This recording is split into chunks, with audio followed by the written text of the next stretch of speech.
So much better. So we're talking about flighting wedges here. Now think about this, couple components of flighting wedges. There's the basics that everybody could do. I mean, and I tell my best players this right away. Get closer and choke up and get a little bit narrower stance. Narrower stance gets more of a V-shaped swing, so you're gonna hit more down. It's gonna be able to flight it down a little bit. For people who really scoop it or have too wide of a stance, that's a problem. They'll hit it really high. But getting closer to the ball, a lot of people just get really scared because they think they're gonna shank it. Yeah. And it's not the case. I mean, look at where my hands are relative to my body. And you can see that, from this position, I mean, I'm really over the golf ball, but I'm gonna return them right back to where they started.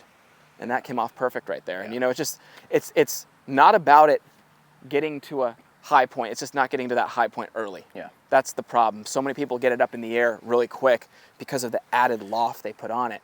Here's the big thing. When you're far away from the golf ball, everything's going to be more around you. So you're not going to create an angle of attack, okay? Now, when I'm far away, there's just nothing I can do. Even if I swing over, I'm not going to come in steep. So the club's going to have added loft into the golf ball and really hit the ball high. The next thing is if I'm wide with my stance, that just makes it so that I have more of a U-shaped swing at the bottom. Yeah. So when I look at you, your stance width was good. You need to be closer still. Okay. Significantly closer. You can really step into it, Gotcha. choke up and get on top of the golf ball. The next big thing I would tell you is just weight distribution. That's side to side. So if we're just breaking up the stance in half here, right side, left side, well, if I get outsides of my feet to the outsides of my shoulders, which is the appropriate wedge width, and now I bump my hips that inch forward that I always preach, well, now I really feel like I'm 75, 80% on the left side. Now, let's put this in perspective, because this is something that the viewer needs to understand too. What 75% actually is might feel like you're putting 100% of your weight on that side.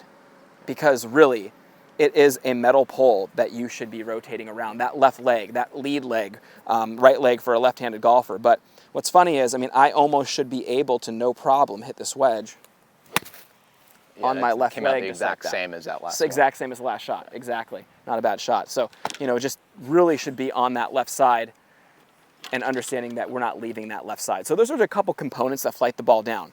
But I'd always tell people, if anybody who wants to hit a wedge lower instantaneously, a little narrower, closer, make sure the weight distribution's correct. Yeah.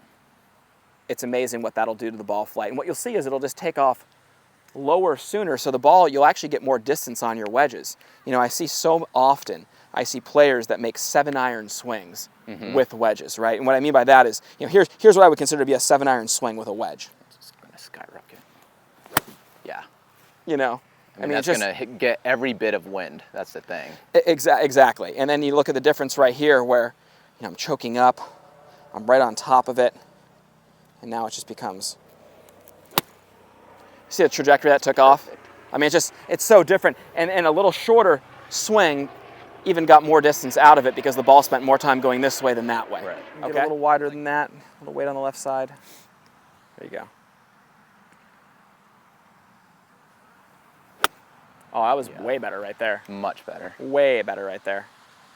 Yeah, that's instantaneous. That was 20 feet off the original flight that you had on that shot. And what's really fun about these shots, when you start flighting wedges the right way, and you get the right distance from the golf ball, you start striking it the right way with the right angle of attack, well, what happens is you can start taking really a lot less golf swing, and that's hopefully the shot tracer got that. Kev, you got this thing running? Yep. Yeah, that's just. Oh yeah, and I'm not in the way. Perfect.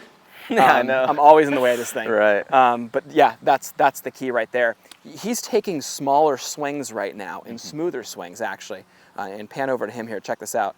And you'll see the ball's actually going the same distance as it was before. Now, the only thing I tell you, a feeling for you that I think would be really good, there's two ways to go about the way the arms should work through the golf ball. There's the right arm and the left arm. Yeah. Some just need, I feel like personally, the back of my left arm just pulls through as I rotate. I really feel like there's a chain down my left side all the way to my pocket. And when my left pocket moves back, my left arm pulls through.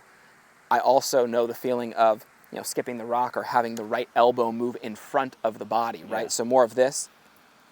They're both good. Both will take the left out of play. Gotcha. Okay? I like that. because that little bit Almost of feel left, like that leading little with- bit of left goes like this. Everything kind of slows down, and the club just passes those hands a little bit. Yeah. This way versus this way. Yeah. Right. See if we can get that. So for the viewer, let's look back at this. Keep going. Left arm pulling. It's like hammering that imaginary nail into the wall right here as my left pocket goes back. Gets the club face lagging and actually stabilizes it through impact. Gets the rotation of your body squaring the face up and not the hands, okay? The right elbow, same thing, right? If the left arm's pulling, what's the right elbow doing? It's getting in front of the right side of my body. And that look right there stabilizes the face as well, prevents it from over-rotating, and it also prevents it from losing that angle of attack and adding loft through impact. Oh, dude. Out online now. I just did exactly what you're saying, just pulling more with the left? yeah. So that feeling immediately helped you, right? Yeah. And what do you feel? You feel like the back of your left arm is just pulling it through? Yeah. And what's cool is even when I'm initiating the swing, Yeah. I'm feeling that back of the left shoulder kind of like initiate to get it there, and then because you are connecting it from the very beginning in terms of that mind and muscle connection, it's just really easy and flawless just to pull it right through. So for most people, that left side, left leg metal pull, back of the left arm down the pocket, just as it rotates, pulling through. It keeps the connection, keeps the rotation. So I'm happy to hear you say that. Get in there again. Let's run through this process for our viewer. Let's get back into how to flight a wedge perfectly, and more weight on the left side. Yeah. Bump that left hip significantly. Hey, for our viewer, that left hip being bumped forward, what that does is it creates a metal pull down the left side. It also, just like that, changes the low point of the swing. Okay? So when you shift that hip, not this, the hip, what that does, puts the pressure points over, and it really helps the angle of attack much more stabilize the face. So when I see little scoopy or just left shots, I think the person just has weight is hanging out in their back foot and they're hitting it like this versus being here on that left side, boom. Good drill for everybody with wedges. Right foot back, rotate around the left side, little 3/4 knockdown shots. A great way to get better. Like you've always said, the X factor in the swing, right? Hit, bump, rotate. You could easily rotate right around your spine angle, and then boom, and it just makes consistent, perfectly compressed shots like every single time. I'm just over here smiling right now because I feel like a proud coach. So I have Somebody's Closer from Happy Gilmore. It's in the Hole from obviously Caddyshack, and then Eagle Powers. If anyone out there knows Eagle Powers, shout out to you. That's a Nacho Libre quote. And then I have 4 through pitching wedge in the Mira TC201s. Those might be some of the best looking irons I've ever seen in my life. And then ended up with the new TSR3 driver. That's completes the top and you're end of the going to bag have at 12 and an o'clock extra today a stick. Porzak off alignment. I know, right? Yeah. It's going to make this bag look, it's going to make it